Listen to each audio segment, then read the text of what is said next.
Primero que nada, buenos días, buenas tardes o buenas noches. El día de hoy hablaremos acerca del proceso de la creación de leyes en México, pero primero debemos tener en claro que el poder legislativo es quien promueve todo este proceso.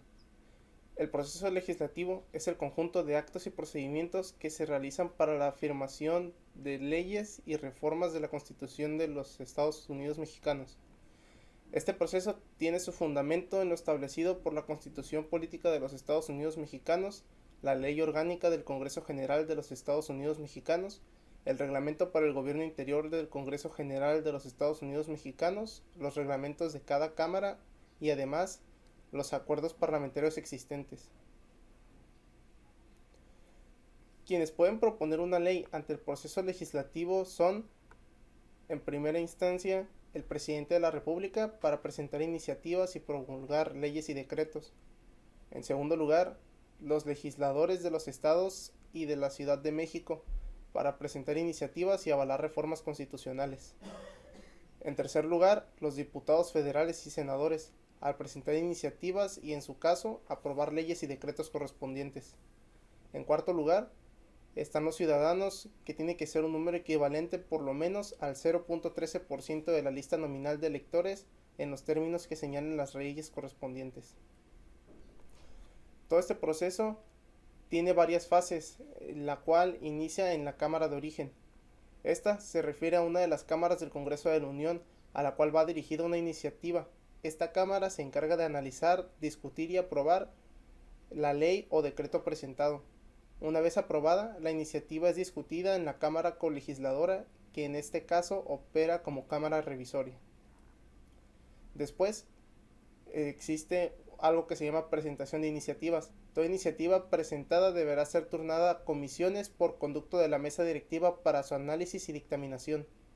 Una comisión es un grupo u órgano de trabajo constituido por el Pleno de las Cámaras e integrado por los legisladores de los grupos parlamentarios con representación en cada una de ellas.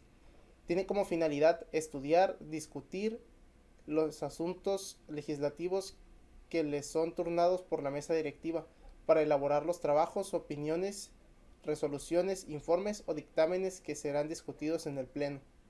Ellos se encargan de elaborar el dictamen para su presentación y aprobación en la comisión. El dictamen debe contener una explicación de las razones en las que se funde y concluir con propuestas claras y sencillas y que pueda sujetarse a votación en el Pleno. Los dictámenes que elabore cada una de las comisiones deberán presentarse firmados por la mayoría de los miembros que la componen. Un dictamen es la resolución acordada por la mayoría de una o varias comisiones que integran alguna de las cámaras del Congreso de la Unión y contiene la opinión técnica y especializada y con respecto al contenido de la iniciativa. Una vez elaborado el dictamen, se notifica al presidente de la mesa directiva de la Cámara para que programe su inclusión en el orden del día. Los dictámenes son sujetos a 2 lecturas que se realizan ante el Pleno por parte de la Secretaría de la mesa directiva. El dictamen de la primera lectura es para conocer su contenido, para ser sometido a discusión y votación por el Pleno. La segunda lectura permite que se desarrolle la discusión, el debate, la votación y, si es el caso, la aprobación de este dictamen.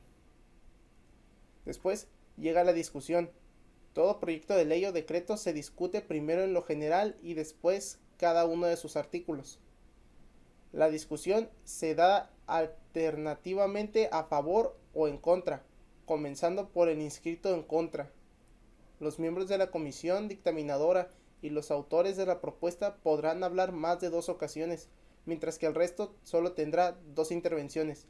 Asimismo, tienen derecho de intervenir los legisladores para hechos o por alusiones personales, por un tiempo límite de 5 minutos. Terminada la lista de oradores, el presidente pregunta a la Asamblea mediante la votación económica si el asunto se considera suficientemente discutido. Se procede a la votación. Si es negativa, continúa el debate, pero bastará que hable uno a favor y otro en contra para repetir la pregunta. Después llega la votación en lo general. Todo proyecto de ley se discute primero en lo general y después en lo particular, cada uno de sus artículos. Una vez declarado un proyecto suficientemente discutido en lo general, se procederá a votar y, si es aprobado, su discusión seguida serán los artículos en particular. La votación en particular es el acto por el cual el presidente de la mesa directiva somete a votación los artículos reservados de un dictamen. Después de la votación en general, los legisladores reservan artículos cuando su opinión individual es contraria a la que el dictamen contiene, ya sea en algún punto específico o en lo general. Una vez terminada la discusión, en lo particular, se preguntará si ha tenido lugar la votación. En caso de afirmativo, se votará y en caso negativo, se volverá el artículo a la comisión. Después, pasan a la Cámara Revisoria. Se refiere al órgano del Poder Legislativo que contiene y tiene como atribución analizar y dictaminar en sentido negativo o positivo según su propio criterio deliberativo una iniciativa de ley, decreto o proyecto legislativo que ya ha sido aprobado previamente por la Cámara de origen. En México, la Cámara Revisora puede ser la Cámara de Diputados o el Senado, dependiendo de cuál apruebe en primera instancia todo el proyecto legislativo que no sea una facultad exclusiva. Si algún proyecto de ley o decreto fuese desechado en su totalidad por la Cámara Revisora, volverá al origen con las observaciones que aquella le hubiese hecho. Si examinado de nuevo fuese aprobado por la mayoría de los miembros presentes, volverá a la Cámara que lo desechó, la cual tomará otra vez en consideración, y si lo aprueba por la misma mayoría, pasará al Ejecutivo para su publicación. Pero si lo reprobase, no podrá volver a presentarse en el mismo periodo de sesiones. Si un proyecto de ley o decreto fuese desechado en parte o modificado o adicionado por la Cámara Revisora, la nueva discusión en la Cámara de origen revisará únicamente sobre el desechado o sobre las reformas o adiciones, sin poder alterarse en manera alguna los artículos aprobados. Si las adiciones o reformas hechas por la Cámara Revisora fuesen aprobados por la mayoría absoluta de los votos presentes en la Cámara de origen, se pasará todo el proyecto al Ejecutivo.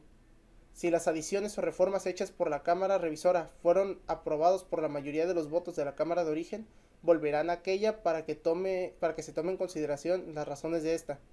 Y si por mayoría absoluta de los votos presentes se desechan en esta segunda revisión dichas adiciones o reformas, el proyecto en el que se haya aprobado por ambas cámaras pasará al Ejecutivo Federal. Si la Cámara Revisora insistiese por la mayoría absoluta de los votos presentes en dichas adiciones o reformas, todo el proyecto podrá presentarse hasta el siguiente periodo de sesiones, a no ser que ambas cámaras acuerden por la mayoría absoluta de sus miembros presentes que se expida la ley o decreto solo con los artículos aprobados y que se reserven los adicionados o reformas para su examen y votación en las sesiones siguientes. Resuelta la iniciativa por la Cámara Revisora, queda sancionada como ley o decreto y procede a la integración del expediente final con el documento legislativo acabado y original que firman los presentadores de las mesas directivas de ambas cámaras. Por último, llega la promulgación. En el presidente de la República, al recibir el decreto aprobado por el Congreso de la Unión, puede hacer dos cosas. Realizará observaciones del decreto aprobado, en cuyo caso le remitirá a la Cámara de origen para su estudio dentro de los 10 días naturales, a no ser que, terminando estos días, hubiese el Congreso cerrado o suspendido sus sesiones, en cuyo caso la devolución deberá hacerse el primer día útil en el cual el Congreso esté reunido. Y la segunda cosa puede ser promulgar y ordenar la publicación del decreto en el Diario Oficial de la Federación para que se observen y se cumplan las disposiciones que contenga esta ley.